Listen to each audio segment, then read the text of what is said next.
Hello everyone, again welcome back. हम बात कर रहे थे एचएन में हम कर रहे थे आपका रिस्पायरेटरी प्रॉब्लम की ये आज लास्ट टॉपिक है। ठीक है, आपका जो लास्ट टॉपिक है cyst and tumour of the lungs है।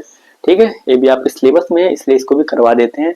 इसके अलावा हमने इंट्राऑपरेटिव ईयर्स खत्म कर लिया, फर्स्ट यूनिट खत्म कर लिया, फोर्थ यूनिट भी खत्म हो जाएगा। जो इंट्राऑपरेटिव ईयर है उसको मैंने अब तक प्लेलिस्ट में ऐड नहीं किया था। ठीक है, अब ऐड कर दूंगा क्योंकि जो ये लास्ट टॉपिक था अगर उसको पहले ऐड करता बीच बीच में आपके टॉपिक इधर उधर हो जाते, इसलिए मैंने ऐड नहीं किया था। ठीक है, ट्राई करेंगे आपका थर्ड यूनिट भी कंप्लीट कर लें। ठीक है, जल्दी ट्राई करेंगे। बाकी टाइम नहीं रहता यार, इसलिए जो है कंप्लीट नहीं कर पाता, बट फिर भी ट्राई करूंगा कि जल्दी कंप्लीट कर ले। ठीक है, स्टार्ट करने से पहले एक रिक्वेस्ट है, अगर अभी तक चैनल को सब्सक्राइब नहीं किया सब्सक्राइब कर लो और प्लीज वीडियो को लाइक कर दिया करो क्योंकि सब चीजें हम फ्री ऑफ कॉस्ट करवाते हैं, इसलिए प्लीज लाइक तो कर दिया करो और अपने दोस्तों के साथ भी शेयर कर दो क्योंकि तुम्हारा तो बेनिफिट हो रहा है, उनका भी बेनिफिट हो जाए। ठीक है, और बहुत सारे स्टूडेंट हैं जो मेरे से बार बार बोलते हैं भैया मुझे नोट्स चाहिए। यार नोट्स तो जो हम पीपीटी बेस्ड करवाते हैं वो तो हमने टेलीग्राम चैनल पे डाल रखा है। इसके अलावा मैंने ऑथेंटिक बुक्स जो तुम्हारी जैसे कि सीबीएस की हो गई, विजन की हो गई और जो कुछ हैंड बुक्स आती हैं लाइक ठाकुर पब्लिकेशन की हो गई, ये सारी बुक्स हमने टेलीग्राम चैनल पे डाल रखा, वहां से जाके डाउनलोड करके पढ़ सकते हो। ठीक है, क्योंकि बहुत सारे स्टूडेंट मेरे से बोलते हैं भैया मेरे पास पैसे नहीं है, ये नहीं हो, तो उनके लिए प्रॉब्लम ना, सब कुछ यार फ्री कॉस्ट प्रोवाइड कर ही रहे हैं हम। ठीक है, और प्रीवियस ईयर एग्जाम के पेपर भी तुमको मिल जाएंगे, सब कुछ मिल जाएगा एक ही जगह पे। इसलिए अभी तक सब्सक्राइब नहीं किया तो सब्सक्राइब करके रखो और टेलीग्राम चैनल का लिंक डिस्क्रिप्शन में मिल जाएगा, हर वीडियो के डिस्क्रिप्शन में कहीं से भी जाके ज्वाइन कर लेना। ठीक है, तो चलिए स्टार्ट कर लेते बिना करते हुए। हम आज देखेंगे सिस्ट एंड ट्यूमर। ये तो आपने कई बार सुन रखा होगा, नाम पढ़ रखा होगा, कई बार यार पढ़ रखा होगा। सिस्ट क्या होता है, ट्यूमर क्या होता है, बताने की जरूरत नहीं है मुझे। सिस्ट क्या होता है, सिस्ट क्या होता है, जनरली जो एयर फील्ड या आपका फ्लूइड फील्ड सैक होता है। ठीक है, आई थिंक इस टाइप से आप समझ सकते हो कि फोड़ा फोड़ा जानते हो, उसमें फ्लूइड होता है। ठीक है, उसी तरीके का होता है। ठीक है, उसको हम क्या बोलते हैं, सिस्ट बोल सकते हैं बट बोलते नहीं उस चीज को। ठीक है, वो बाहर की साइड होता है, अंदर की साइड जो इसी टाइप का होता है उसमें या तो एयर भरा होता है या तो कोई फ्लूइड भरा होता है। ठीक है, उसको हम क्या बोलते हैं, सिस्ट बोलते हैं। और ट्यूमर ट्यूमर क्या होता है, दो टाइप का होता है। बहुत बार तुम लोगों ने पढ़ रखा होगा, बेनाइन होता है, मैलिग्नेंट होता है। बेनाइन क्या होता है, नॉन कैंसरस होता है। मैलिग्नेंट क्या होता है, कैंसरस होता है। उसमें दो टाइप के होते हैं, small cell large cell. Large cell क्या होता है, मेटास्टेसाइज नहीं होता है, जो स्मॉल सेल होती है वो जल्दी मेटास्टेसाइज हो जाती है। ठीक है, इन सारी चीजों के बारे में हम बात करेंगे।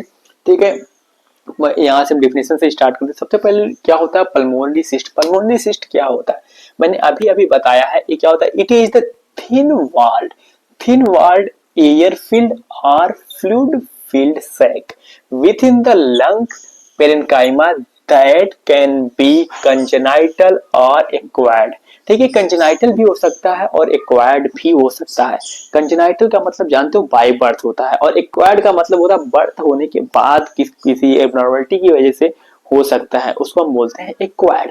इसमें क्या आपका पल्मोनरी सिस्ट जो होता है यानी कि लंग का जो सिस्ट होता है वो क्या होता है कि एयर फील्ड, ये थिन वार्ड एयर फील्ड या तो फ्लूइड फील्ड क्या होता है आपका लंग पेरेन्काइमा के पास जो होता है एक एबनॉर्मलिटी होती है। ठीक है, उसी को हम क्या बोलते हैं, सिस्ट बोलते हैं। ठीक है, इसके बाद अगर हम बात करें लंग्स ट्यूमर की, लंग्स ट्यूमर की अगर बात करें क्या होता है, a lungs tumour is an abnormal uncontrolled growth of cell in the lung tissue. मतलब क्या है, अनकंट्रोल ग्रोथ ऑफ सेल जो होता है टिश्यू लंग के अंदर स्टार्ट हो जाता है, किसी भी टिश्यू में होना स्टार्ट हो जाए तो उसको क्या बोलते हैं, ट्यूमर।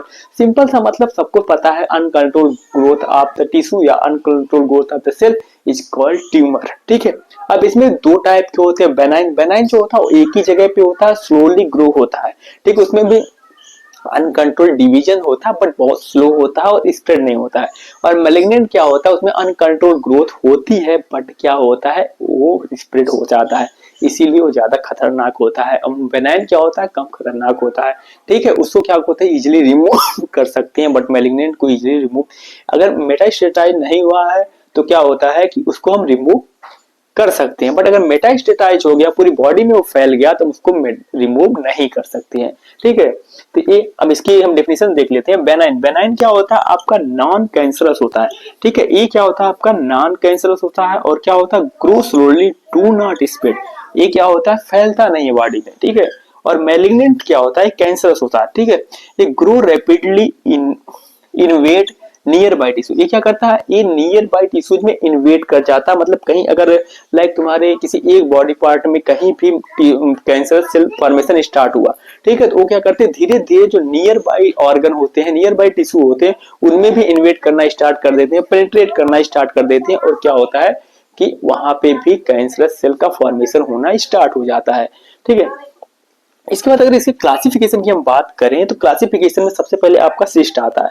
सिस्ट क्या होता है आपका, सबसे पहले उसमें आता है कंजेनाइटल सिस्ट। कंजेनाइटल में आएगा आपका ब्रोंक्योजेनिक सिस्ट होता है। ब्रोंक्योजेनिक सिस्ट जो होता है ये क्या होता है, रेयर सिस्ट होता है। ये क्या मेनली ऑब्स्ट्रक्ट करता है आपकी एयर वे को ऑब्स्ट्रक्ट करता है, और मिड स्टर्नम जो होता है इसकी यहाँ पे होता है। ठीक है, इसके बाद आपका होता है एल्वुलर सिस्ट। किसी एल्वुलाई में सिस्ट हो जाए, मतलब क्या हो जाए, किसी एल्वुलाई में सिस्ट हो जाए, ठीक है, वहां पे एयर फिल्ड हो जाए या फ्लूइड फिल्ड हो जाए, ठीक है, तो वहां पे भी प्रॉब्लम हो सकती है गैसेस एक्सचेंज में। और इसके बाद क्या होता है डर्मोइड सिस्ट। डर्मोइड सिस्ट जो होती है आपकी जो आपकी स्किन होती है उसकी डर्मिस लेयर में होती है, ठीक है, उसको डर्मोइड सिस्ट बोलते हैं।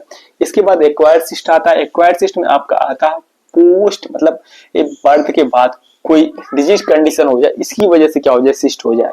ठीक है, इसमें क्या पोस्ट इन्फेक्टिव, पोस्ट इन्फेक्टिव मतलब क्या, आफ्टर निमोनिया ट्यूबरक्लोसिस, निमोनिया और ट्यूबरक्लोसिस हुआ था, ठीक हो गया, इसकी वजह से कोई सिस्ट फॉर्मेशन हो जाए, इसकी वजह से वहां पे जैसे लंग्स में कहीं पे क्या हो जाए, एयर फील्ड हो जाए या फिर फ्लूइड फील्ड हो जाए, उसकी वजह से क्या हो सकता है, सिस्ट हो सकता है। इसको हम क्या बोलते हैं, पोस्ट इन्फेक्टिव सिस्ट बोलते हैं।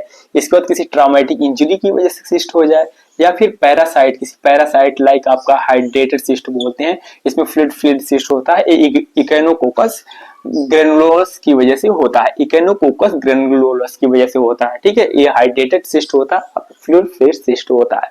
ठीक है, ये एक्वायर्ड हो गया। इसके बाद क्या हो गया, ट्यूमर। ट्यूमर की बात करें तो ये बेनाइन ट्यूमर होता है, और क्या होता है आपका मैलिग्नेंट ट्यूमर होता है। बेनाइन में क्या होता है आपका हेमेटोमा। हेमेटोमा जो होता है वो क्या होता है, मोस्ट कॉमन ट्यूमर होता है। और इसके बाद लिम्फोमा होता है, लिम्फोमा और फाइब्रिनोमा। लिम्फोमा जो होता है कहीं पे लंप का फॉर्मेशन हो जाए, जनरली तुम्हारे टॉपिक जो है पैथो के टॉपिक है, ठीक, पैथो में तुम डिटेल में पढ़ लिए होगे, पढ़ोगे, ठीक है। तो लिम्फोमा क्या होता है, कहीं पे जैसे कि कहीं पे किसी किसी का नहीं देखो, कहीं पे यहाँ पे सिर पे ऐसे कुछ उभरा हुआ टाइप का दिखा जाता है, या कहीं पे हाथ पे दिख जाता है, लंप टाइप का फॉर्मेशन हो जाता है, और उसको छूने पे इधर उधर वो भागता है, ठीक है, उसको हम लिम्फोमा बोलते हैं। और फाइब्रिनोमा जो होता है वो कनेक्टेड टू स्ट्रीम मेनली होता है, फाइब्रिनोमा, ठीक है। एक बार इसको सर्च करके तुम देखना, ये तीनों चीजों को सर्च करके देखना तुम, ठीक है, क्योंकि मैं यहाँ पे दिखा नहीं सकता उसको, हमारे पास डिजिटल बोर्ड नहीं है, वरना मैं दिखाता तुमको, ठीक है। बट क्या है कि इसको तुम सर्च करके एक बार जरूर देखना, लिम्फोमा क्या होता है, फाइब्रिनोमा क्या होता है, इसका फिगर एक बार जरूर देखना तुम। इसके बाद मैलिग्नेंट ट्यूमर्स की बात करें, ये क्या होता है, लंग कैंसर, ठीक है, इसमें क्या होता है, non small cell lung cancer आपका जो होता है 85% होता है। इसमें क्या होता है, एडनोकार्सिनोमा होता है, स्क्वामस सेल कार्सिनोमा होता है, और लार्ज सेल कार्सिनोमा होता है। और क्या होता है, स्मॉल सेल लंग कैंसर जो होता है इन नॉन स्मॉल सेल यानी कि लार्ज सेल होगा, ठीक है। और यहाँ पे क्या है, स्मॉल सेल कैंसर है, ठीक है, इसमें कंफ्यूज मत होना, ठीक है। ये क्या होता है, ये एग्रेसिव होता है और मेटास्टाइज जल्दी हो जाता है, ठीक है, और ये जल्दी मेटास्टाइज नहीं होता है आपका non small cell lung cancer, यानी कि वही लार्ज सेल कैंसर इसको बोल सकते हैं, 85% होता है, ठीक है। इसके बाद हम इसकी इटियोलॉजी देखेंगे, ठीक है। इसके बाद हम इसकी इटियोलॉजी की बात करेंगे। इटियोलॉजी की बात करें सिस्ट के लिए, तो ये क्या होता है, जनरली जो होता है वो कंजेनाइटल होता है, या माल फॉर्मेशन ऑफ ब्रोंकियल ट्री में कोई माल फॉर्मेशन हो जाए, ठीक है, जिसकी वजह से क्या हो जाए कि जो एयर भी ऑब्स्ट्रक्ट होना स्टार्ट हो जाए, और उसकी वजह से कोई फ्लूइड फील्ड या एयर सैक बन जाए वहां पे, ठीक है, तो इसकी वजह से क्या हो सकता है, सिस्ट हो सकता है। और इसके बाद क्या है आपका post infective necrosis. Post infective necrosis यानी कि जो आपका हो जाए निमोनिया हो जाए या ट्यूबरक्लोसिस हो जाए, जिसकी वजह से क्या हो जाए, किसी टिश्यू में प्रॉपर ऑक्सीजन ना पहुंच पाए, ऑक्सीजन नहीं पहुंच पाएगी तो वहां पे हाइपोक्सिया होगी, और हाइपोक्सिया होगा तो वहां पे नेक्रोसिस हो जाएगी। जब नेक्रोसिस होगी तो वहां पे क्या हो सकता है, सिस्ट का फॉर्मेशन हो सकता है, ठीक है। इसके बाद क्या है, पैरासिटिक इन्फेक्शन। पैरासिटिक इन्फेक्शन में आपका हाइड्रेटेड डिजीज आ जाएगा, ठीक है, हाइड्रेटेड डिजीज जो मैंने ऑलरेडी बता चुका हूँ, इकोनोकोकस की वजह से होता है, ठीक है। इसके बाद किसी ट्रामा की वजह से भी क्या हो सकता है, सिस्ट का फॉर्मेशन हो सकता है, ठीक है। इसके बाद अगर हम ट्यूमर की बात करें तो मोस्ट कॉमन जो होता है वो स्मोकिंग की वजह से होता है, ठीक है। लंग्स ट्यूमर जो मोस्ट कॉमनली लंग कैंसर जो होता है स्मोकिंग की वजह से होता है, ठीक है, क्योंकि लंग्स जलाते रहते हैं दिन रात। मेजर कॉज है ये क्या होता है 85 to 90% होता है स्मोकिंग की वजह से, ठीक है। आजकल लोग देखो सिगरेट पीने के बाद ऐसा लगता है जैसे कि पता नहीं क्या करें, बहुत अपने आप को कूल दिखाने की कोशिश करते हैं, ऐसा नहीं होता है ठीक है। बट आजकल एयर पोल्यूशन दिल्ली का हालत देख ही रहे हो, बाकी मोस्ट ऑफ शहर में जो AQI 200 के ऊपर ही है। आगरा की ये भी है, तो मैं दिल्ली चेक करता हूँ 250-300 ऐसी रहती है, तो दिल्ली की बात नहीं कर सकते। जनरली जो है हर शहर की ऐसी AQI है, बट दिल्ली कुछ ज्यादा ही खराब है, ठीक है, तो अलग चीज है। बाकी इंडस्ट्रियल एक्सपोजर की वजह से या फिर क्रोनिक लंग डिजीज लाइक तुम्हारा कोई COPD हो जाए, ठीक है, COPD पढ़ लिया होगा, आई थिंक मैंने ही पढ़ाया COPD, और ट्यूबरक्लोसिस, ठीक है, इसकी वजह से भी क्या हो सकता है आपका वही पोस्ट इन्फेक्टिव क्या हो सकता है, पोस्ट इन्फेक्टिव की वजह से हो सकता है, या क्रोनिक लंग डिजीज जो है मतलब जो काफी लॉन्ग टाइम तक डिजीज रही उसकी वजह से फिर क्या हो जाए वहां पे किसी टिश्यू में हाइपोक्सिया हो जाए, नेक्रोसिस हो जाती है, इसकी वजह से भी क्या हो सकता है ट्यूमर हो सकता है, ठीक है। इसके बाद फिर जेनेटिक म्यूटेशन कहीं जो है रेडिएशन का एक्सपोजर हो जाए बहुत ज्यादा, तभी जेनेटिक का म्यूटेशन होगा। लाइक कोई कहीं कीमोथेरेपी या रेडियोथेरेपी वाली जगह काम कर रहा है, एक्सरे में काम कर रहा हो कोई, या फिर किसी और CT या MRI वाली जगह में काम कर रहा हो ठीक है, उसकी वजह से क्या हो सकता है रेडिएशन के कांटेक्ट में आएगा, इसकी वजह से म्यूटेशन हो सकता है। या फिर कोई कहीं किसी बहुत ज्यादा मतलब जो बहुत ज्यादा हीट वाली एरिया हो, लाइक दिन भर चूल्हे के सामने बैठा रहता हो, ठीक है, उसकी वजह से भी क्या हो सकता है म्यूटेशन हो सकता है, ठीक है। इसके बाद क्या फैमिली हिस्ट्री अगर रही होगी किसी कैंसर की तो उसको में होने की रिस्क बहुत ज्यादा होती है, ठीक है। इसके बाद पैथोफिजियोलॉजी अगर हम बात करें, सबसे पहले सिस्ट की बात करते हैं फिर ट्यूमर की बात करेंगे। तो ड्यू टू यूटियोलॉजी यहाँ पे कंजेनाइटल या एक्वायर्ड, ठीक है, इसमें क्या होगा सबसे पहले कंजेनाइटल या एक्वायर, इसमें सबसे पहले एबनॉर्मल डायलिटेशन होगा या डिस्ट्रक्शन ऑफ द ब्रोंकियल्स में एबनॉर्मल डायलिटेशन होना स्टार्ट करेगा। इसका कारण जो इडियोपैथिक अननोन है, क्यों हो रहा है ये पता नहीं चलता, ठीक है। इसका क्या है अगर कंजेनाइटल तो इसका रीजन पता ही नहीं चलेगा, एक्वायर्ड है तो मे बी किसी इन्फेक्शन की वजह से ट्रॉमा इंजरी की वजह से हो सकता है, ठीक है। इसके बाद वहां पे क्या होगा फॉर्मेशन ऑफ एयर और फ्लूइड फिल्ड सैक बनना स्टार्ट होगा जिसको हम सिस्ट बोलते हैं। इसके बाद क्या होगा compression of the surrounding lung tissue क्या करेगा वो कंप्रेस करना स्टार्ट करेगा, जिसकी वजह से क्या हो जाएगा डिक्रीज गैसेस एक्सचेंज हो जाएगा, डिस्निया हो जाएगा और इन्फेक्शन का रिस्क बढ़ जाएगा, ठीक है। ये हुई आपकी पैथोफिजियोलॉजी ऑफ सिस्ट। एक बार फिर से देख लो ड्यूटोलॉजी कंजेनाइटल एक्वायर्ड एबनॉर्मल डायलिटेशन और डिस्ट्रक्शन ऑफ द ब्रोंक्यूल्स होगा, फॉर्मेशन ऑफ एयर और फ्लूइड फिल्ड सैक होगा, और क्या होगा compression of the surrounding tissue, फिर क्या होगा डिक्रीज गैसेस एक्सचेंज, डिस्निया और इन्फेक्शन का रिस्क बढ़ जाएगा, ठीक है। इसके बाद हम ट्यूमर की पैथोफिजियोलॉजी देखेंगे।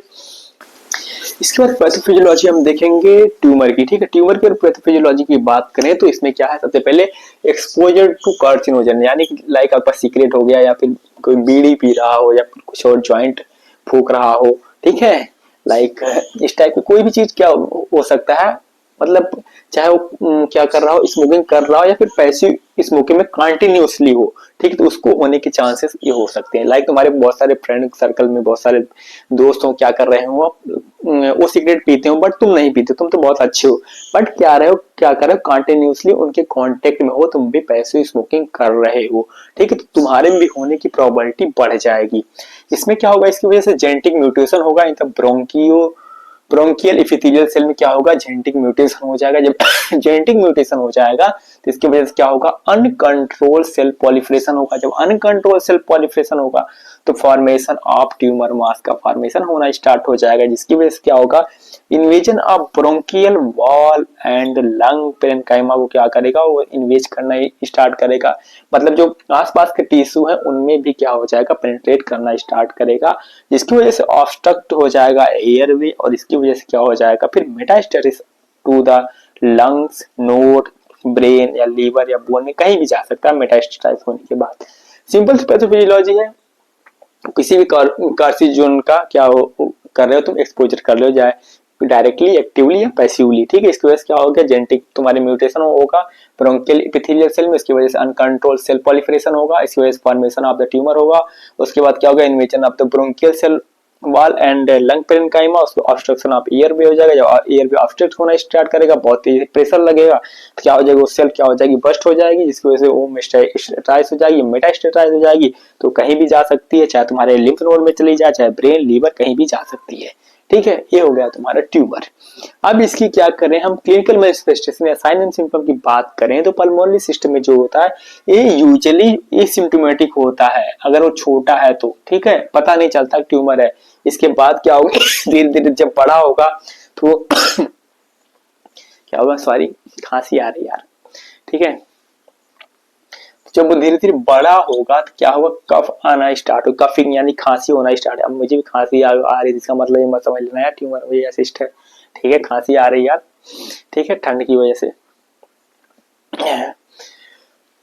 कफिंग होना स्टार्ट होगी, ठीक है। इसके बाद फिर क्या हो जाएगा, डिस्निया हो जाएगा, ठीक है, और क्या होगा, रिकरेंट लंग इन्फेक्शन देखने को मिलेगा, ठीक है, बार बार उसको कोल्ड हो जाएगा, खांसी आती रहेगी और बहुत सारी ब्रीदिंग में डिफिकल्टी होगी, ठीक है, सांस लेने में डिफिकल्टी होगी, गैसेस एक्सचेंज में डिफिकल्टी होगी, बहुत सारी चीजें हो सकती हैं। इसके बाद चेस्ट पेन होगा, अगर वो क्या हो इन्फेक्टेड हो गया हो या रप्चर हो जाए तो चेस्ट पेन होगा, और हीमोपार्टिस देखने को मिलेगा, ये रेयर है, अगर रप्चर हो जाता है सिस्ट तभी देखने को मिलेगा, ऐसे नहीं मिलेगा, ठीक है। इसके बाद लंग ट्यूमर की अगर बात करें तो ये परसिस्टेंट कब देखने को मिलेगी, और उसका पैटर्न जो क्या वो हमेशा चेंज होता रहेगा अगर वो ट्यूमर है तो। इसके बाद क्या, हेमोपोएसिस देखने को मिलेगी, ब्लड इन स्पूटम, स्पूटम में क्या होगा, ब्लड देखने को मिलेगा अगर ट्यूमर है। अगर स्पूटम ऐसे कहोगे तो टीबी वाले पेशेंट में भी देखने को मिलता है, नहीं यार वो चीजें अलग होती है, दोनों चीजें अलग है, इसीलिए जब भी डायग्नोस्टिक टेस्ट कराओगे तभी पता चल पाएगा कि ट्यूमर है या टीबी है, ठीक है। इसके बाद क्या है, डिस्निया एंड विजनिंग साउंड देखने को मिलेगा। आप कहोगे विजनिंग साउंड तो तुमको अस्थमा वाले पेशेंट में भी देखने को मिलता है, इसीलिए डायग्नोस्टिक टेस्ट कराना जरूरी है। सिम्टम है, एक कंफर्मेटरी टेस्ट नहीं है, मतलब हाँ तुमको ट्यूमर ही हुआ है। चेस्ट पेन देखने को मिलेगा, हॉर्सनेस, वॉइस में हॉर्सनेस देखने को मिलेगी, और क्या वेट लॉस हो जाएगा, सडन टायर्डनेस रहेगी, फटीग रहेगा, और क्या recurrent pneumonia in same area में हमेशा क्या होता रहेगा, बार बार निमोनिया होगा अगर क्या है लंग टिश्यू है तो, लंग ट्यूमर है तो टिश्यू नहीं यार, ठीक है। क्लबिंग ऑफ द फिंगर देखने को मिलेगी, ठीक है। क्लबिंग ऑफ द फिंगर का मतलब ना समझ में आए तो एक बार गूगल कर लेना, ठीक है, दिन भर रील देखा करते होगे, एक बार गूगल करके देख लेना क्लबिंग ऑफ फिंगर क्या होता है। वैसे ये जो नेल होता है इसके ऊपर आ जाता है, ठीक है। कोई भी जो तुम्हारी किडनी में या रीनल सिस्टम में एबनॉर्मलिटी होती है तो उसमें भी क्लबिंग ऑफ फिंगर देखने को मिलती है, इसको अभी देख लो तुम तो ज्यादा बेटर है, ठीक है। इसके बाद हम इसकी डायग्नोस्टिक स्टडीज की बात करेंगे, इसके बाद मैनेजमेंट की बात करते हैं इसके हम। इसके बाद हम डायग्नोस्टिक इवैल्यूएशन देखेंगे और इसका मैनेजमेंट देखेंगे। डायग्नोस्टिक इवैल्यूएशन की अगर बात करें, सबसे पहले हम उसका फिजिकल एग्जामिनेशन करेंगे और कंप्लीट हेल्थ हिस्ट्री लिखेंगे। ये तुम्हारा पहला स्टेप होगा डायग्नोस्टिक इवैल्यूएशन का लिखने का, ठीक है। इसके बाद उसका चेस्ट एक्सरे करवाएंगे, फिर क्या करेंगे, सीटी और एमआरआई करवाएंगे, ब्रोंकोस्कोपी करवाएंगे, और क्या करवाएंगे, स्पूटम साइटोलॉजी, मतलब क्या स्पूटम का क्या तुम्हारा माइक्रोबायोलॉजी में भेजेंगे उसका स्पूटम कल्चर के लिए। इसके अलावा फिर हम क्या करेंगे, फाइन निडल एस्पायरेशन साइटोलॉजी यानी कि उसकी बायोप्सी करवाएंगे।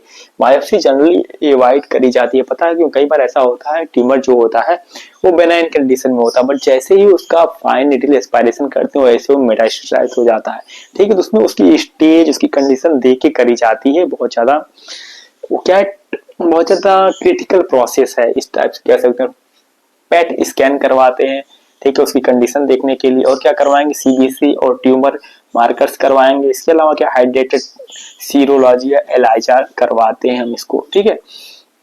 ये तुम्हारी डायग्नोस्टिक स्टडीज। अब डायग्नोस्टिक स्टडीज में तुम इसका स्पेसिफिक क्या देखो, स्पेसिफिक देखो, सीटी एमआरआई तो हर जगह होती है, इसमें तुम्हारा ब्रोंकोस्कोपी और स्पूटम साइटोलॉजी और फाइन निडल एस्पायरेशन और पेट स्कैन और ए हाइड्रेशन सीरोलॉजी, ये क्या है तुम्हारा इंपॉर्टेंट है, ठीक है। ये तुम्हारा जब भी जानवर देखेगा ये देखेगा तुम्हारा ए, ठीक है। तुमने ये लिखा है कि नहीं लिखा, बाकी सारी चीजें तो हर जगह तुम लिखोगे, ठीक है। इसके बाद हम मेडिकल मैनेजमेंट की बात करें। मेडिकल मैनेजमेंट जो है, सबसे पहले अगर सिस्ट की बात करें तो एंटीबायोटिक हम क्या करते हैं, सेकेंडरी इन्फेक्शन में चलाते हैं, प्राइमरी इन्फेक्शन नहीं चलाते हैं। पहले तो सिस्ट पता नहीं चलता, जब वो रप्चर या बड़ा हो जाता है तभी पता चलता है। ठीक है, इसके बाद क्या करेंगे हम, ब्रोंकोडायलेटर्स या एक्सपेक्टोरेंट देंगे जिससे क्या हो, एयरवे क्लियर हो सके।